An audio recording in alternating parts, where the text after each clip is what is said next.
What is going on, guys? Welcome to War Room Fantasy. My name is Josh, and today we are going over top 10 must-add waiver wire players for Week 7 of fantasy football, as well as just recapping the Monday Night Football game between the Titans and the Bills.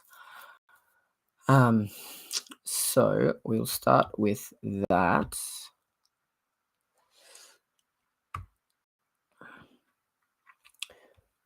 So the Titans come away winners in what was a pretty good game, 34-31. Titans side of things, Ryan Tannehill, 18 of 29, 216, no touchdowns and an interception. He also added 2 carries for 3 yards and a touchdown on the ground. Derrick Henry, 20 carries, 143 yards and 3 touchdowns. He continues to be the RB1 so far this season. He's just an absolute monster. Receiving side of things, AJ Brown, 7 catches on 9 targets for 91 yards. He looked pretty good in this one. Julio Jones, 3 catches on 5 targets for 59 yards before I believe he re-hurt his hamstring. Nick Westbrook, 3 of 3 for 27 yards. Derrick Henry also added 2 catches on 3 targets for 13 yards. On the Buffalo side of things, Josh Allen, 35 of 47, 353 yards, 3 touchdowns, and an interception. Devin Singletary had 5 carries for 27 yards. Josh Allen had 9 for 26. Zach Moss also added 8 carries for 24 yards. On the receiving side of things, Emmanuel Sanders, 5 catches on 8 targets for 91 yards. Stephon Diggs, 9 of 11 for 89 and a touchdown. Cole Beasley, 7 of 9 for 88 and a touchdown. Gabe Davis, 2 of 2 for 25 yards. Dawson Knox, 3 of 3 for 25 before he left with an injury. Devin Singletary had 5 of 5 for 16 yards. Zach Moss, 2 of 4 for 15. So it was a pretty solid game, and we will move on to our waiver wire ads for this week.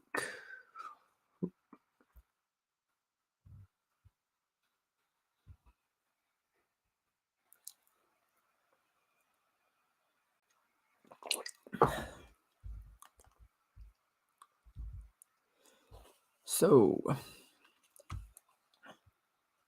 starting at number 10, my number 10 ad this week, he is number 10 as the Jaguars have a bye this week, but it is Jamal Agnew.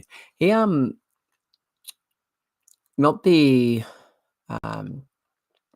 most production or most opportunity here.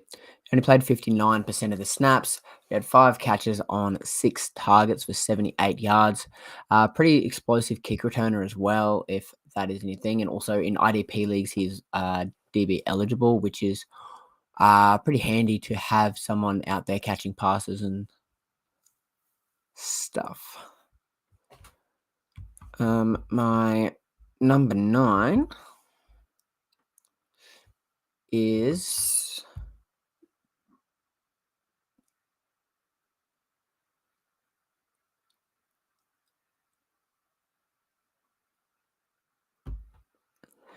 Dearness Johnson. He, with Nick Chubb possibly being out, and also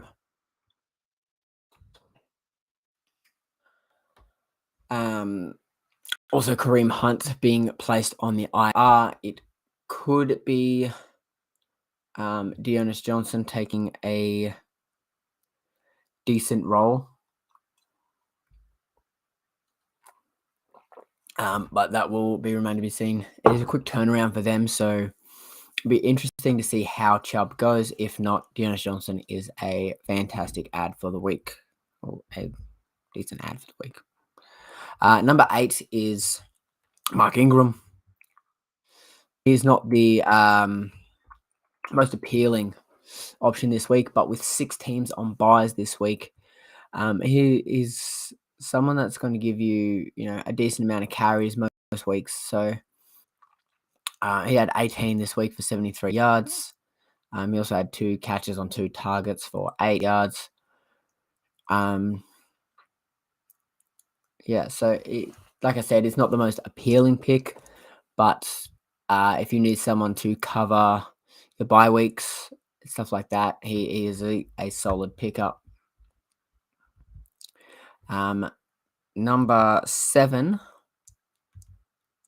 is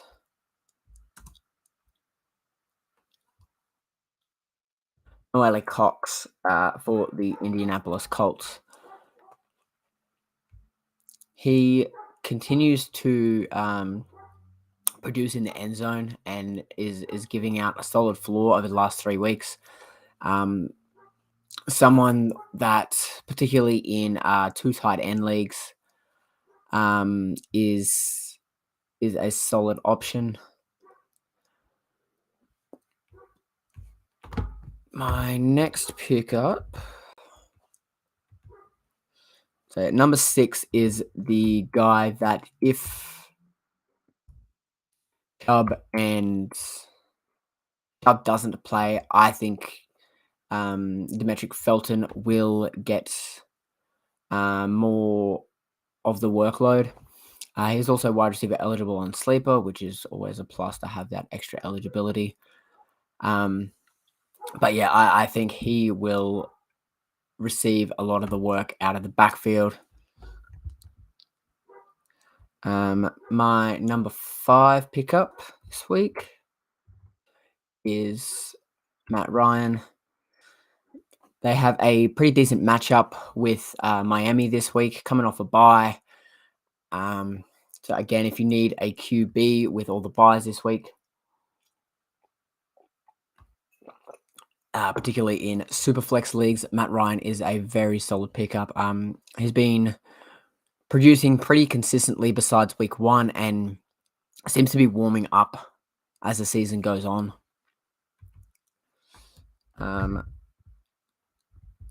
My number 4 is Carson Wentz.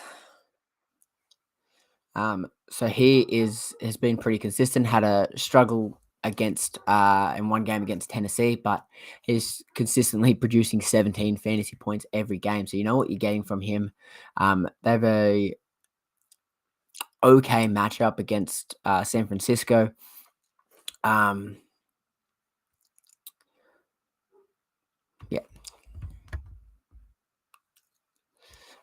My number 3 for the week is another guy coming off a bye. It's Marquez Callaway. They have a good matchup against Seattle this week. That Seattle secondary has not been fantastic this year. And with Michael Thomas still not in the picture for a return yet, Marquez Callaway continues to operate as the lead outside wide receiver. My number 2 for this week is Ricky Seals-Jones. He continues to be pretty solid since taking over the lead tight end role in Washington with Logan Thomas on the IR. He had 6 targets, 4 catches, 58 yards, and a touchdown this week. They go into Green Bay, which is an okay matchup. Nothing too scary. So yeah. And my number 1 waiver wire pickup this week is Ramondre Stevenson. He continues to increase. Well, the last couple of weeks, he's increased his snap percentage. He only had the 5 rushes last week for 23 yards and a touchdown, but he had 3 catches on 3 targets for 39 yards as well. Damian Harris is banged up at the moment. So if he were to miss any time, Ramondre Stevenson is a great grab there.